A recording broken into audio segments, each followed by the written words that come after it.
今日咧嘅題目叫做咧喺不確定嘅世代裏邊嘅生命嘅傳承啊！呢幾年咧好興講唔確定啊，唔肯定，唔敢諗將來，唔知道啊！呢個咧2025年喺網上揾到咧全世界經濟嘅關鍵字咧，2025年就係不確定啦嚇！有人咁講啊，特別咧係美國恐怕會陷喺咧呢一個嘅停滯性嘅通脹啊！當然咧，香港呢一個嘅幸福感啊，呢個咧係一種感覺。嗱，世界幸福嘅報告2025年咧就出咗爐啦。咁啊，第一位仍然係邊度啊？芬蘭啊，咁啊芬蘭係第一位。咁啊香港咧，我冇記錯咧，2025年咧係86位咧，跌到去86啊，仲低過新加坡，然後仲低過菲律賓。同埋印尼啊，咁即係話咧，其實咧無論係新加坡啦、菲律賓啦、印尼嘅人咧，佢哋感覺自己都幸福啊、開心啊。你望下你隔離嘅弟兄姊妹，覺唔覺得佢幸福咧？有冇一種幸福嘅笑容咧？咁啊，坐喺另一半隔離咧，覺得哇好甜喎，好幸福係咪？然後咧，好多人唔敢諗將來啊，因為咧Bill Gates 佢都話咧，恐怕10年內咧，好多工作咧唔使人類做啦嚇。咁呢輪咧呢個零禮拜都聽到一啲裁員嘅消息啊，唔同嘅地方已經話咧有啲已經係內部由 AI 做緊啦。咁咧就係咧恐怕連醫生、教師咧都會被取替咁，所以咧我哋嘅下一代呢度咧有一啲嘅分享咧，就係咧可能係讀緊高中啦、大專嘅啦，佢哋覺得咧我哋係一個完全嘅唔同嘅一代啦嚇。佢話咧超穩定嘅人生瓦解緊啦嚇。以往咧其實你讀咩大學出嚟就會做咩工啊。而家咧我細女讀緊中五，咁佢諗緊第日大學讀乜？我大女讀緊大學2年班。但係佢哋啲同學都係咧好掙扎，究竟而家讀呢一科將來畢業會唔會俾 AI 取代嘅咧？佢哋唔敢諗將來啊！佢話咧網絡嘅技術啦、疫情啦，令到好多年青人咧唔敢諗將來啊！嗰個穩定嘅人生好似喺度瓦解緊，對佢哋嚟講未來係唔確定啊！Bill Gates 佢都提到咧，佢喺早輪咧接受訪問啊，佢話咧以前咧我主要係憂慮咧核戰啊，而家咧佢會憂慮咧點樣對付呢個氣候嘅變化。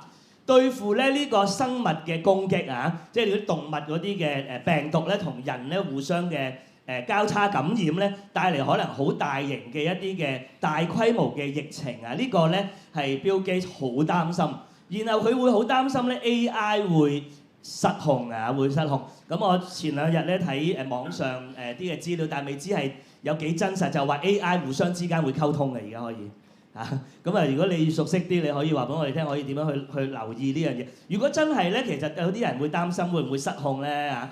咁所以咧，好多人會擔心或者咧氣温如果上升全球多1度咧，原來好多沿海嘅城市可能要逃亡啊！可能咧會被浸沒都唔定，唔確定。好多人唔敢諗將來，但係咧原來當我哋面對唔確定嘅無力感。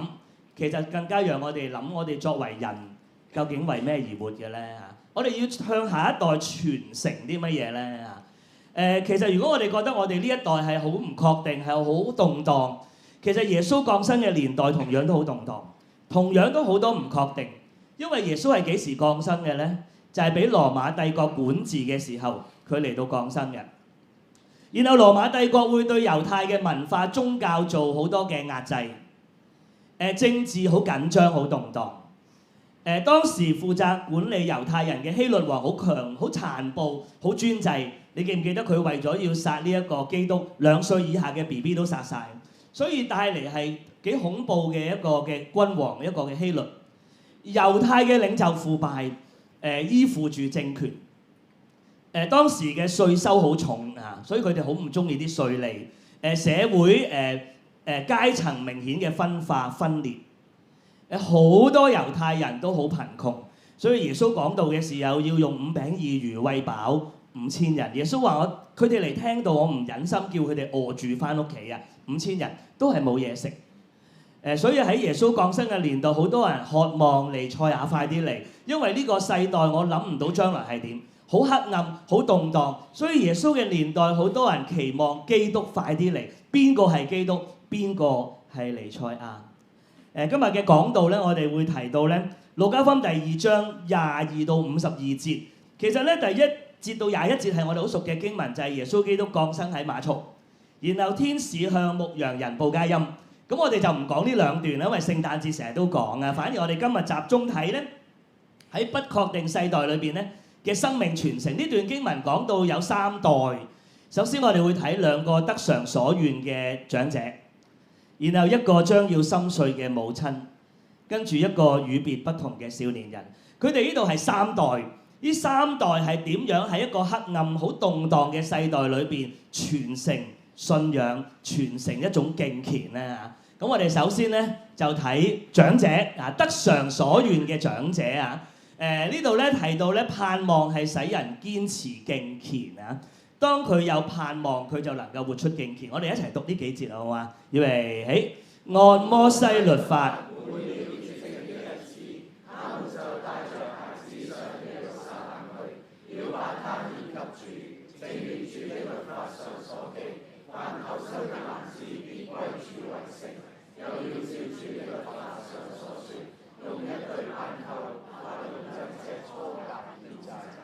約瑟同瑪利亞按照律法嘅要求，每一個家庭頭生嘅男嬰咧，就要將佢奉獻俾神。所以咧，佢哋就帶住嬰孩耶穌上耶路撒冷嘅聖殿咧做奉獻禮啊！當佢哋做奉獻禮進入聖殿嘅時候咧，就俾第一個長者遇見啦。那時我哋一齊讀下，預備起。那時在耶路撒冷。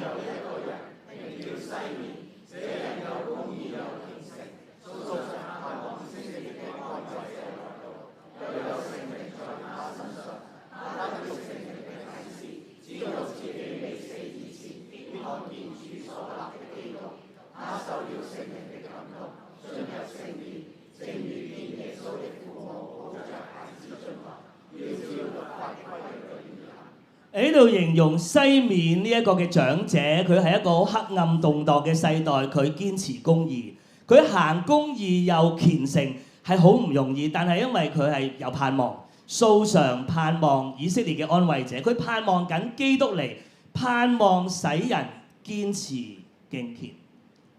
然後西面就接個 BB 嚟啦，我哋一齊讀好嘛？預備起，西面就把他抱過來，稱頌神説。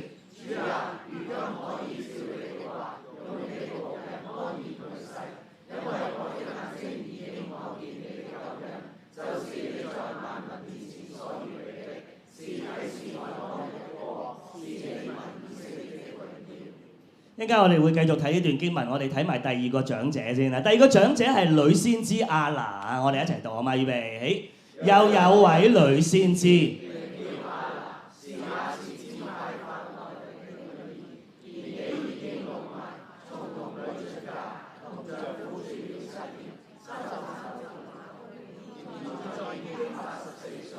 他不離開聖殿，禁食祈求，晝夜侍奉神。正當那時，他進前來稱頌神。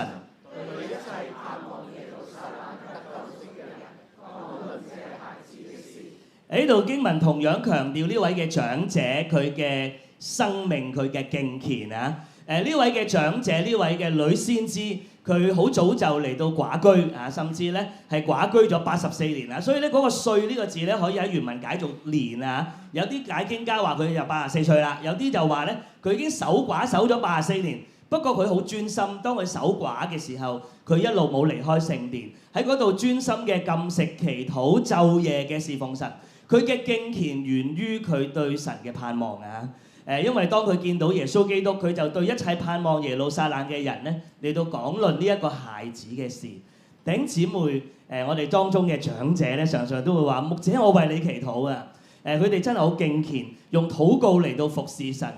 盼望源於人堅持敬虔啊，敬虔俾人有盼望。呢度其實經文咧常常提到盼望啊。呢個盼望係源於神嘅應許啊。佢哋盼望以色列嘅安慰者嚟到，盼望耶路撒冷得贖，係源自以賽亞書。以賽亞書嗰度話耶路撒冷將會有歡樂嘅聲音，一齊歌唱救贖了耶路撒冷。然後我哋再睇西面。西面當佢見到嬰孩耶穌嘅時候，佢就話呢個嬰孩耶穌就係照亮外邦人嘅光嚟噶。其實佢唔係自己噏㗎，因為有舊約聖經以賽亞書嗰度講咧，原來彌賽亞就係俾神選召嘅僕人，會讓彌賽亞成為外邦人嘅光，叫到你施行我嘅救恩直到地極。然後呢度西面又話呢位嘅彌賽亞其實係以色列嘅榮耀。呢個以色列嘅榮耀就喺以賽亞書60章有提過，黑暗蓋大地嘅時候，上帝要叫佢嘅光照耀，佢嘅榮耀要喺你身上，然後萬國要來就你嘅光，君王就要嚟發現你嘅光輝啊！原來咧呢兩位嘅長者佢找緊舊約嘅應許，而帶嚟盼望。佢哋好相信舊約嚟到應許以色列會復國，會得榮耀，耶路撒冷會有好多歡樂嘅聲音。然後咧以色列人或者話呢個彌賽亞會成為咧啟示外邦人嘅光。呢個係佢舊約聖經佢找緊嘅應許。不過佢眼前係睇到咩咧？現實係乜嘢？羅馬帝國管治我哋好辛苦咯，收稅好重咯，然後耶路撒冷充滿喊聲咯，好辛苦咯，好多人在死蔭幽谷中坐喺度，即係好無助。呢兩位嘅長者佢活喺現實，但係佢亦都有盼望。究竟點樣搭橋嘅咧？我哋今日面對我哋呢個世界，好多未確定，好多黑暗，好多動盪。但我哋又睇到聖經應許會復興，應許耶穌會再嚟，應許呢一個世界會有新天新地。當我睇段經文，原來聖靈呢個字咧出現咗好幾次啊！其實咧係西面喺佢身上有聖靈，嗰陣時聖靈未普遍降臨，但係聖靈願意喺西面身上工作，所以呢度形容咧喺西面身上有聖靈，然後佢得到聖靈嘅啟示，知道自己未死之前咧可以見到基督。然後佢受聖靈嘅感動，然後入去咧就見到嗰個嬰孩耶穌啦。所以呢度提到咧，原來順從聖靈可以見到盼望嘅喎，唔係淨係打開聖經睇嗰個嘅應許，就係當西面佢有聖靈，然後順從聖靈，佢就見到嬰孩耶穌啊。然後佢就話咧，用僕人可以死啦。其實佢見到嘅嬰孩耶穌都未成就救恩，耶穌都未釘十字架。然後以色列都未復興，不過佢從永恆嘅應許睇今日，佢就話我得釋放啊！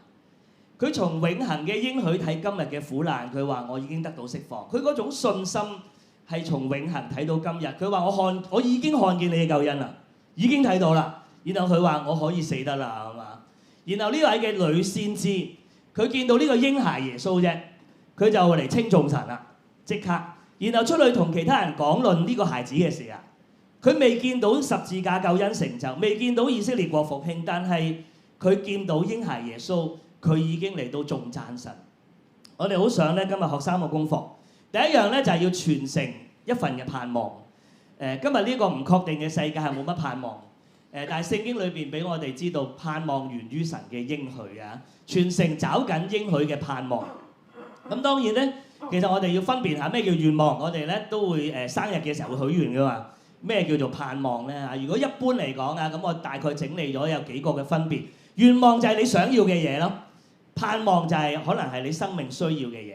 願望就係你好想生活幸福，盼望就係生命嘅幸福啊，生命嘅質素。願望嘅通常係按你個人嘅喜好啦。盼望咧就係你按聖經嘅應許。願望就係同人嘅夢想有關，盼望咧往往係神嘅旨意。願望好多時會落空，但係盼望因為神嘅旨意一定係會成就。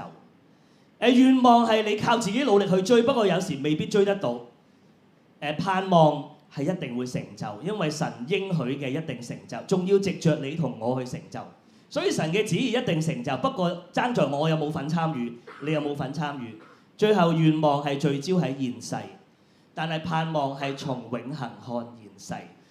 縱然神嘅應許而家未落實，但係佢找緊神嘅應許睇今日，佢就睇到盼望。呢度咧有一個嘅見證啊，高美謙博士佢曾經分享過咧一個見證咧，就係咧有一個學者喺俄羅斯咧研究一啲咧被逼迫嘅基督徒。咁佢研究嗰啲基督徒咧就喺蘇聯執政嘅時候咧就俾共產黨迫害。佢提到有一個弟兄咧坐監17年。每朝早喺個監獄好黑嘅監獄裏邊咧，大聲唱詩歌，然後一有紙張佢就會寫啲經文啊，默經文。所以我哋門女咧默定啲經文係啱嘅。即係如果有日我要坐監咧，我就由呢一個十架篇就開始默啦咁樣。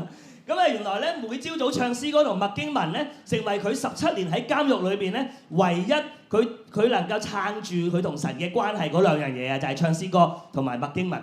但係因為佢唱詩歌太大聲啦，即係可能好似我咁好大聲咁啦。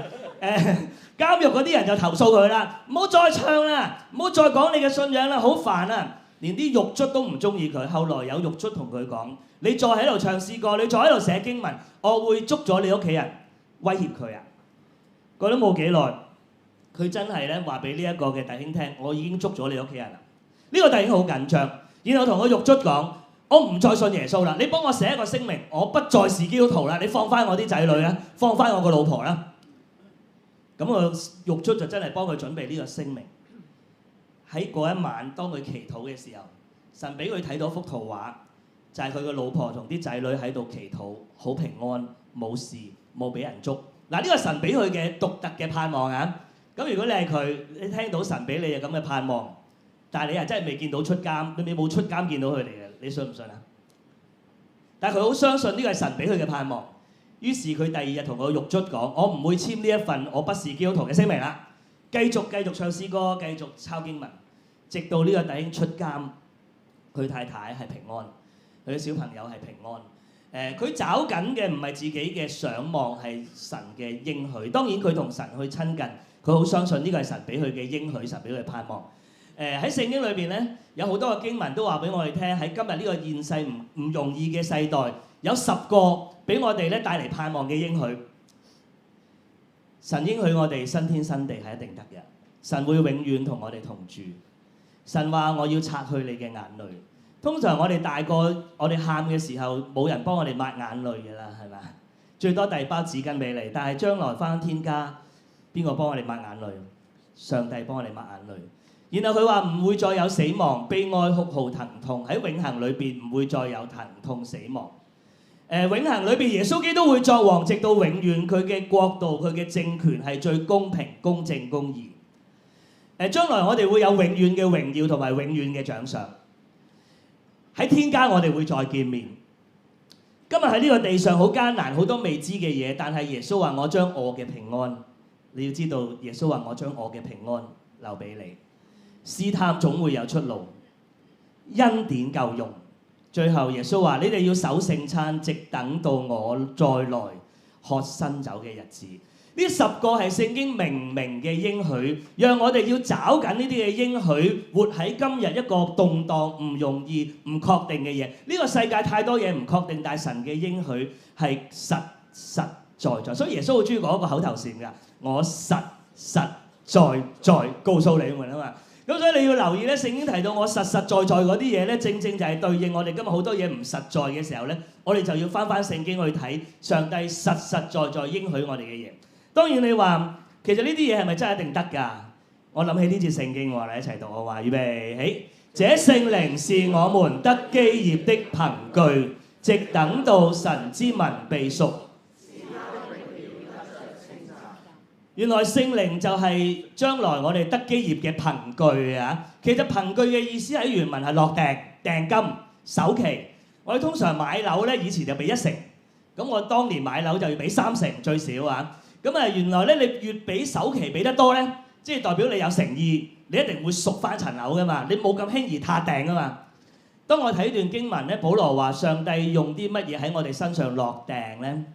表明上帝有誠意，將來一定會救贖我哋，我哋會喺永恆裏邊得榮耀，我哋佢嘅兒女得著頭先嗰10樣嘢嘅咧。上帝用乜嘢喺我哋身上落訂啊？聖靈。我覺得係好感動啊！上帝會唔會撻訂啊？一定唔會撻訂啊！上帝用佢嘅仔嚟為我哋釘十字架死咗，然後用聖靈住喺我哋心裏邊，成為一個嘅訂金。聖父、聖子、聖靈喺我哋身上嘅工作。所以讓我哋今日喺一個動盪嘅世代，我哋要找緊神俾我哋嘅應許，因為盼望係嚟自神嘅應許，唔係嚟自任何一個政權，唔係嚟自任何一個制度，係嚟自神嘅應許。今日聖經97% 嘅預言其實已經應驗晒啦。有學者就去計過，大概97%，剩翻3%唔夠3%。我哋好相信唔夠嘅3%，好肯定係會繼續應驗。今日主嘅日子快嚟啦！究竟我哋係恐懼末日定係喜樂嘅迎召咧？咁我哋繼續要向我哋下一代傳承一份嘅盼望，而呢份盼望係源自神嘅應許。好，第二樣啦，我哋睇咧一個將要心碎嘅母親啊，一個心，我哋一齊讀呢兩節好嘛？預備起，孩子的父母因這講論耶穌的話就稀奇。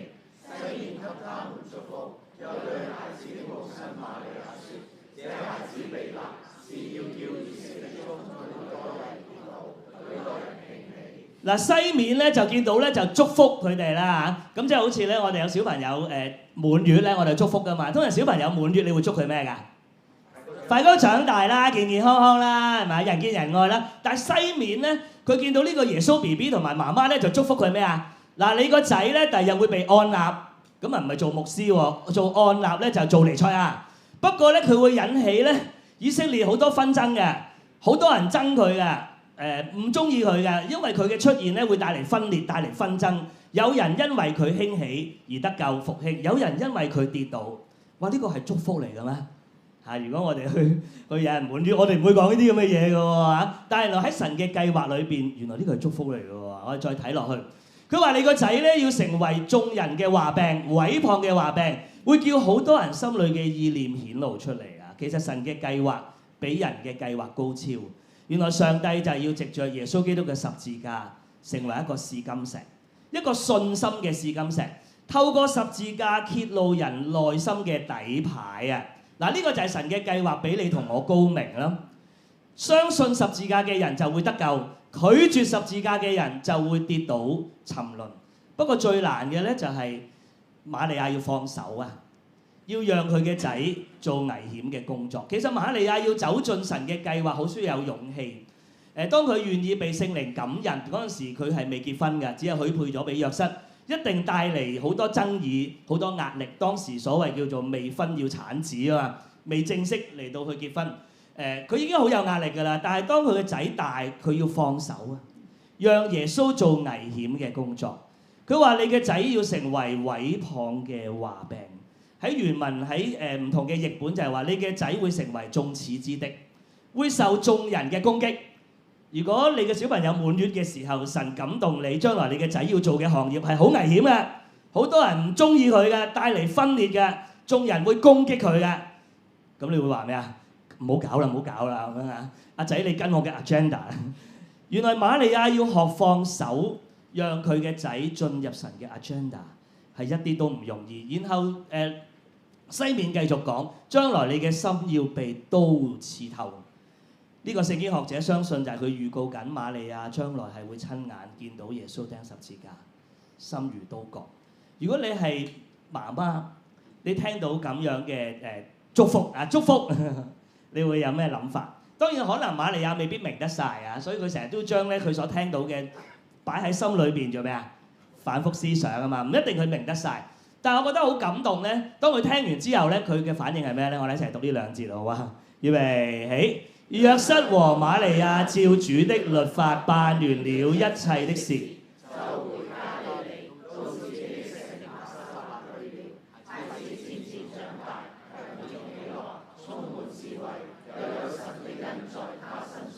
佢哋冇爭議，冇講反對。然後兩節經文好平凡，就係話佢哋翻屋企咯。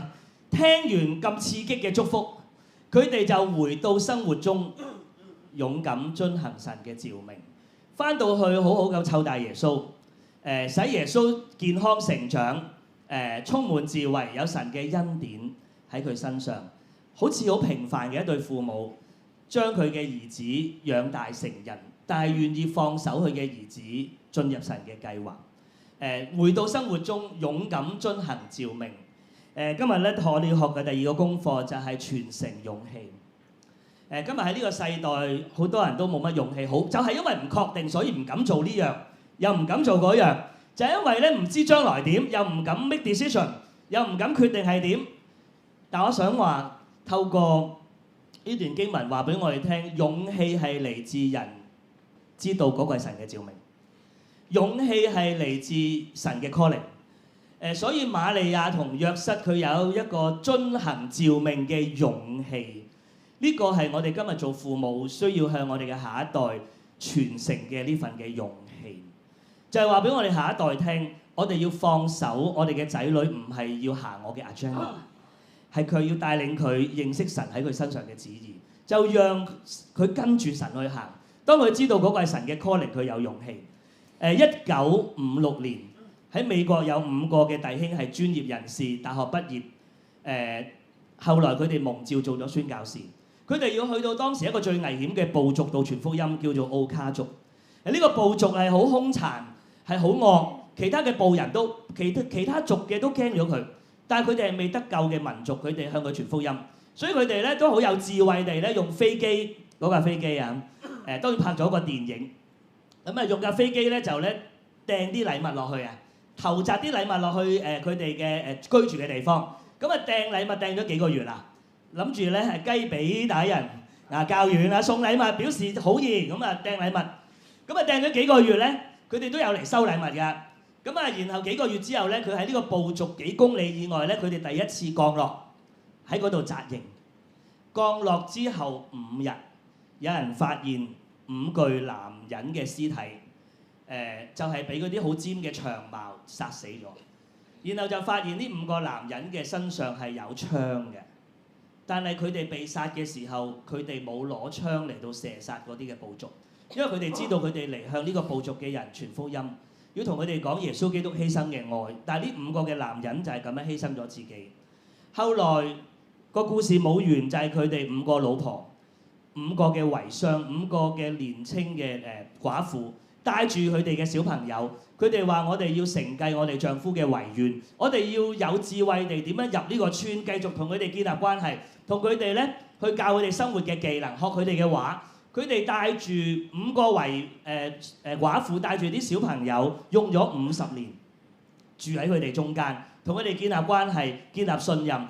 後來帶咗成族人信耶穌。呢個就係其中咧一個嘅兒子啊。呢個讓我哋好感動嘅就係原來嗰個勇氣係嚟自呢5個寡婦，知道神俾佢哋嘅 calling 就係要成家人向奧卡族傳福音。就因為呢個佢知道神照佢哋要做嘅嘢，神一定會做得到。然後佢哋願意承繼嗰份嘅勇氣係嚟自神嘅 calling。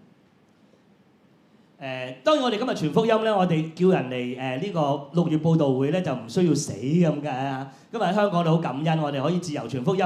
不過咧耶穌傳呢度咧 Jesus Film Project 咧訪問咗1600個咧返教會嘅基督徒。佢話咧有乜嘢阻礙你同人講福音嘅咧？通常有咩阻礙你唔想同人邀請人嚟報道會㗎？訪問1600個人，你知唔知第一位最大嘅阻礙傳福音係咩啊？知唔知啊？琴日有弟兄會答我就係怕食檸檬啊！呢個都係嘅，好多人唔邀請嘅怕食。第一原來就係懼怕 fear 咧係1600個人裏邊咧第一位最驚㗎啦。驚啲乜咧？驚咧叫人返教會會破壞同人嘅關係啊！驚俾人笑啦。驚乜嘢咧？驚咁做咧會同人嘅關係好緊張啊！你又揾我，平時唔揾我，係咪有嘢啊？教會咁樣啊？咁我哋都要咧早啲同人建立關係啊！我平時都同人建立一個好嘅關係，唔係報道會先揾人啊！擔心自己冇辦法回應未信者嘅問題，然後最後咧就係佢哋好驚咧，就係食檸檬啦，或者俾人反對啊！咁呢個咧係一個恐懼啦嚇。咁但係咧，其實喺網上有另一篇嘅文章咧，呢位嘅牧者咧，佢咧就話咧，其實喺今日呢個後現代世界裏邊咧，我哋要同人傳福音咧，我哋要為主做好款待人嘅侍奉啊！先去款待人，點樣款待咧？第一樣就係要歡迎每個你遇見嘅人啊，就算喺街上都好咧，多啲笑容啦，多啲溫暖啦。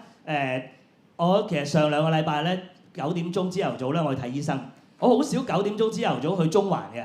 咁我咧係搭地鐵喺中環咧，喺地鐵扶手電梯咧，我俾後邊個男人接啊！知點解我俾人接啊？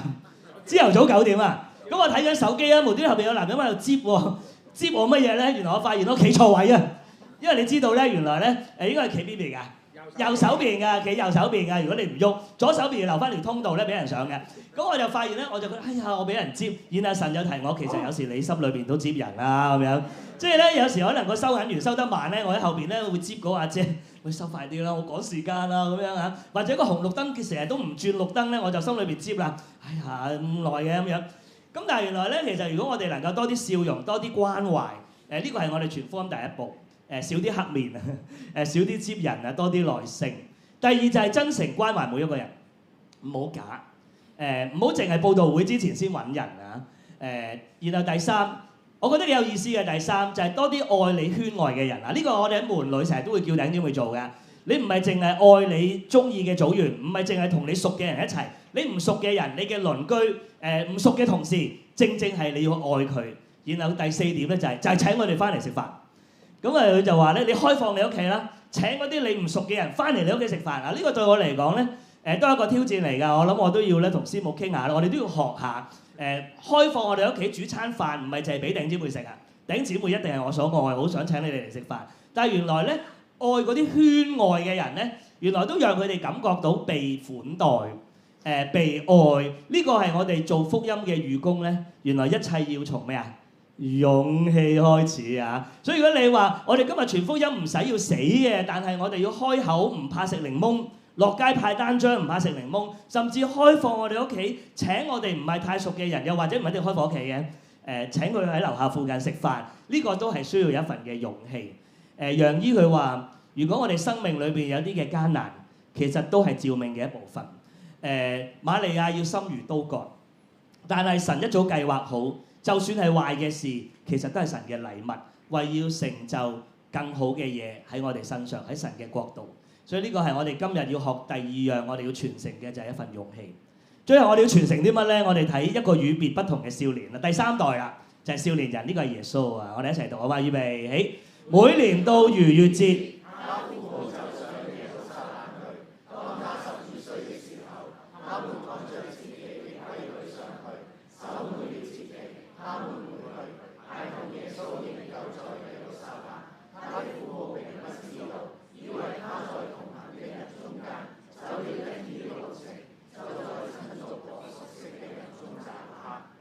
既找不着，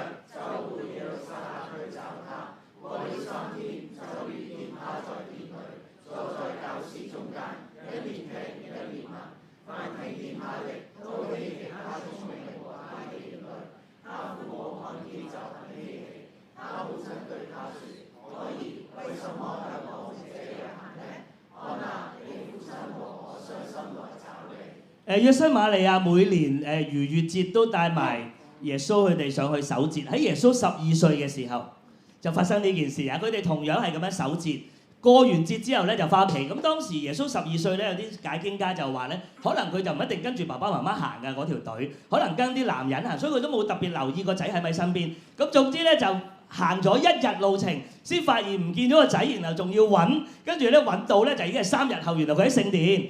即係個意思就等於咧，如果你喺度崇拜你嘅兒童崇拜嘅小朋友，兒童崇拜，跟住咧你唔記得湊個仔，或者佢唔記得落嚟，跟住你翻咗屋企過咗成日，然後再揾完喺邊個親戚度唔喺，然後再翻嚟揾已經係3日後，原來你嘅小朋友原封不動喺度同耀安老師講緊聖經，喺度問緊聖經，即係個情況類似係咁啦。哇！呢個少年人真係與別不同係嘛？然後佢嘅爸媽話：仔啊，你發生咩事啊？我哋好傷心嚟揾你。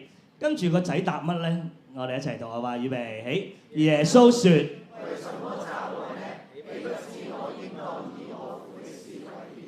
係啦，呢句説話係聖經記載耶穌基督第一句説話。一路聖經冇記載耶穌講説話，因為耶穌 BB 嘛嗰陣時，亦都唔多講耶穌少年嘅時候，唯獨路加福音呢段4福音裏邊耶穌第一句講嘅説話：點解找我？豈不知我應當以我父嘅事為念？喺原文嘅意思就係豈不知我應當喺我父嘅家。嗱，應當呢個字喺路加福音係好重要，係譯做必須。喺神嘅救贖計劃裏邊係必須發生嘅，所以耶穌都會話：我係必須要上十字架，必須要受好多嘅苦，受文士戲弄，然後我要死在十字架上。嗰個必須，耶穌同樣呢度第一次用必須呢個字，應當。佢話：我應當喺我父嘅殿。我應當以我父嘅事為念，我應當做回神創造嘅自己，因為耶穌好知道神俾佢嘅召命就係要嚟做彌賽亞。所以呢度係佢係講緊以神嘅國為中心，以神國嘅事為中心，所以佢一路喺度問緊聖經啊。咁當然啦，耶穌講嘅嘢咧，佢哋都唔明白啊。第50節要反覆思想啊，要諗啊。然後咧，耶穌跟住51節都點啊？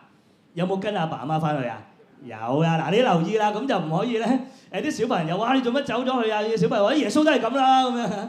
原來咧後來佢都跟父母，然後仲要補充多句喎，路加跟佢哋翻去回耶路撒冷，並且乜嘢？順從父母啊！然後母親將呢一切事擺喺心裏邊，耶穌嘅智慧、身量同神和人喜愛佢嘅心一齊增長。原來神國嘅事包括孝敬父母啦，呢個好重要啊！琴日我父母坐喺嗰度聽啊，咁因為佢翻開分堂嘅，但係通常我講道咧，佢會特登過嚟捧我場。咁我覺得好感恩嘅。其實咧，當我哋信耶穌，當我哋係話跟從神，我哋做神以神國嘅事為念，係包括孝敬父母嘅。所以你要記得十誡咧係包括孝敬父母嘅，亦都包括追求身心，應該仲有個社會嘅社啊，身心社靈嘅成長，神和人喜愛佢嘅心一齊增長啊！所以咧耶穌佢以神國嘅事為念，唔係離地嘅啊。咁當然啦，佢要明聖經啊，因為聖經係作為指引啊。所以喺嗰3日裏邊咧，佢係不斷問聖經，可能問緊舊約彌賽亞嘅預言。然後佢都要了解我係如果係彌賽亞，我應該點樣生活嘅咧？我點樣預備自己嘅咧？佢喺度問緊，喺度咧去探討緊。原來耶穌好想聽清楚神要佢做乜，佢想聽清楚，佢就聽聖經，要了解聖經，好尋索究竟神要我做乜？最重要人生第一位係上帝，要討神嘅喜悅。第一位都唔係父母。第一位係上帝，又或者話，當你將上帝擺喺第一位，我哋就自然會識愛父母啊、兒女啊，其他位就啱㗎啦，啱翻㗎啦。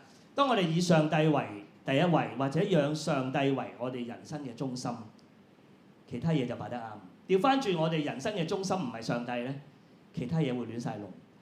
呢一個話俾我哋聽，最後要傳承嘅係一份清心。呢一個世界好多要求，又要求你咁，又要求佢咁。我哋唔好俾需要拖住我哋嘅鼻走，特別我哋教我哋嘅兒女清心，將上帝擺第一位，一個討神喜悅嘅清心。如果唔係，佢哋好無所適從。討神喜悅比討人喜悅更重要。呢個都係我教緊我2個女要學緊嘅嘢啊。當然佢哋有好多嘢需要學習。呢度咧講到咧有嚟咗一個網址，應該都係美國嘅調查啦。75% 嘅18到29歲嘅年青人咧就離開教會㗎啦，啊，即係呢一個歲數，25% 咧係會留低，係啦。咁而呢度咧就講咧，而25% 留低嘅年青人有咩嘅因素？原來有5個因素咧係會令佢哋咧留低喺教會㗎。嗱，我曾經咧喺一個侍奉嘅教會裏邊咧聽到一個執事好傷心咁同我講，佢話：我個仔喺18歲之前已經同我哋講，18歲之後我唔會再翻教會㗎啦。頭嗰18年我俾面你跟你翻，但係18歲你俾我自由啦。咁後來就真係見佢仔喺18、9歲，我嗰時喺嗰間教會服侍緊咧，係真係就唔見咗影啦。所以咧，我覺得我哋都要好留意，無論我哋父母啦，我哋做教聖經，我哋做呢個少年部嘅導師啦，或者我哋睇住其他嘅少年人咧，點樣能夠去做嗰5樣嘅因素咧，能夠令我哋嘅少年人特別喺18到29歲係最容易離開教會嘅，做啲乜咧？第一樣，我都好慚愧，我都要學啊！原來咧佢哋咧呢25% 嘅少年人點解會留喺教會繼續成長咧？就因為佢哋由成長到而家咧，每個禮拜最少有5晚去同屋企人一齊食飯㗎。咁我而家終於明白咧，點解陳牧師會叫我哋翻屋企食飯係好重要。但係原來5晚啊！不過我而家做到係1晚，一個禮拜1晚。我琴晚就一家4口啦，可以，我好感恩啊！但係有時都一個禮拜未必做到1晚，有時一個禮拜2晚，因為我大女而家放暑假就多啲，我捉佢喺度，佢喺度。咁啊有時佢要做part time 啦嚇，咁啊細女有時都要去圖書館啦。但係點都好咧，我話俾你聽，最少一個禮拜要1晚，即係原來食飯就要傾偈啊！放低手機啦，傾下偈啦，講乜笑話都冇問題啦。原來嗰個關係好重要。第二係同屋企人喺一個教會一齊侍奉啊！咁我覺得好為雅根堂感恩嘅，即係有時喺台上咧見到咧 worship leader 阿爸啦，跟住咧有阿仔啊打鼓啦，跟住又彈吉他啦，成家人嗰種咧，原來呢啲係會令到少年人咧成家喺教會，我同我爸合作啊，我同我媽合作啊，我哋一 team 人啊，嗰個係綁得住佢哋好緊，我覺得好重要。然後第三，佢哋喺自己屋企會有屬靈嘅時刻，會一齊祈禱啦，會一齊討論聖經啦，一齊敬拜神啦。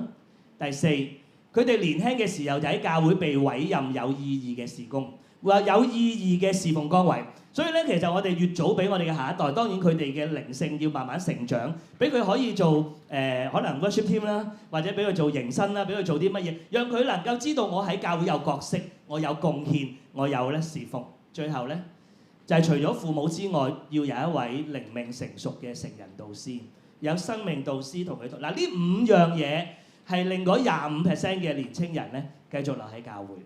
值得父母、值得教會，我哋繼續堅持。我為咗阿根堂，我好感恩，但我哋更加要堅持。呢5樣嘅嘢，我都努力緊，我都學習緊。呢位牧師咧，佢好勁啊！咁我唔詳細講啦。佢18歲咧就立志咧每日讀10章聖經，每日喎。然後咧佢話咧我要讀100次聖經啊，新舊約。咁佢咧就係49歲啊，咁啊讀咗90次啦。咁啊當然讀經對佢嚟講咧有啲乜嘢嘅得着咧就係呢啲啦。咁但係因為時間關係咧，就唔講，可能間5堂多少時間會講啊。好，最後咧，我想講見證啊，就係咧分堂咧，我哋咧有少年門女啦，咁啊有4個少年門徒，咁其中一個咧係我細女啦。咁啊其實我有一次咧邀請咗4個少年門徒咧因為我播道神學院教緊青少年導師訓練，咁我邀請佢哋分享。後來咧幾堂之後咧，我問我啲學生咧，咁多堂咧最感動嘅部分係乜嘢咧？全部舉手話就係嗰日你帶啲少年人嚟講見證最感動嘅。咁我叫我講我個女啦嚇，咁咧佢寫咗俾我，佢話我讀門女呢個課程咧，讓我學識咗點樣真正去做一個基督徒，唔係淨係上堂，而係實際嘅行動。佢話聖經都有講要將神擺第一位，神比世上任何嘢都重要。但係因為我身為一個中五嘅學生，我喺學校有好多唔同嘅崗位。有一次我要返門女，但係撞咗我學校嘅 camp， 而我係個 camp 嘅負責嘅其中一個搞手。然後咧，佢帶咗2個同學翻嚟，都做緊門徒。3個女仔都係要負責個 camp， 而其中一個女仔係個 camp 嘅主席添。咁咧，佢就諗住咧，就同導師同我請假唔翻門女，因為同我請假最容易啦。同阿爸講請假好容易啫嘛，就唔好同老師講，因為咧佢好緊張佢喺老師眼中嘅形象。佢自己講嘅。但後來咧，我同我嘅傳道同工就同呢3個女仔講唔可以喎。